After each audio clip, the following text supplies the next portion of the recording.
Alors, dans cette vidéo, on va travailler sur le Morphix, hein, qu'il faut réduire à un facteur d'échelle de 0,6. Donc, j'ai fait une copie du Morphix pour le rappeler, Morphix réduit. J'ouvre cette pièce-là. Et donc, alors je me rends compte d'ailleurs que j'ai récupéré la version avec des contraintes qui ne sont pas complètes sur les esquisses. Donc, je vais tout de suite aller modifier cette esquisse-là.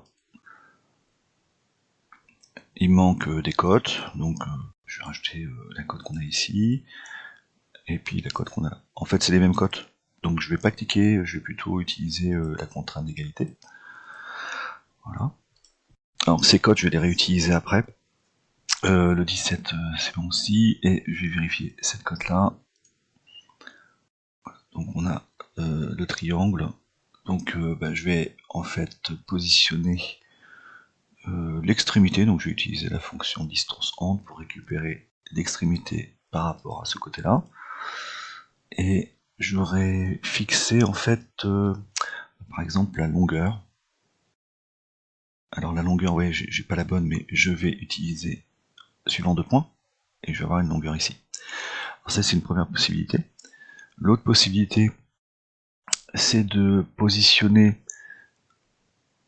une cote entre ce point-là, voilà, et cette valeur de 0,5. Donc tout est bon, je sais que les droites sont perpendiculaires, voilà, j'ai tout réglé. Donc je vais utiliser ça, ça sera peut-être plus pratique. Je ferme l'esquisse. Voilà, donc j'ai tout mis en place. Alors il se trouve que le perçage, là, je vais vous réduire, c'est un perçage qui fait M5, sauf erreur. Donc M5 x 0,6, il faut trouver la valeur la plus proche. Donc je crois que ça va faire un M3.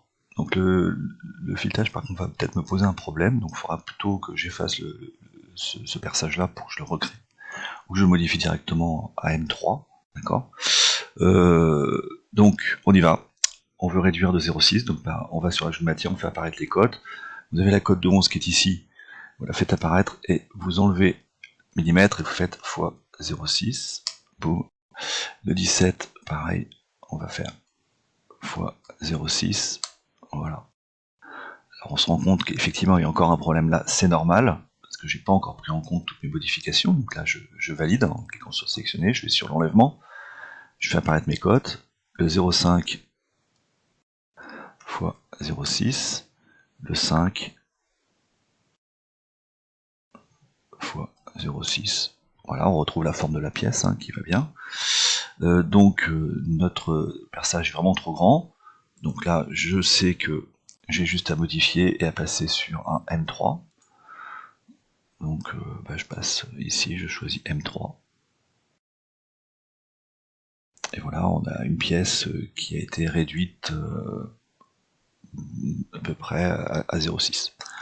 Alors il y a une autre méthode hein, que vous pouvez voir sur une autre pièce dans une autre vidéo.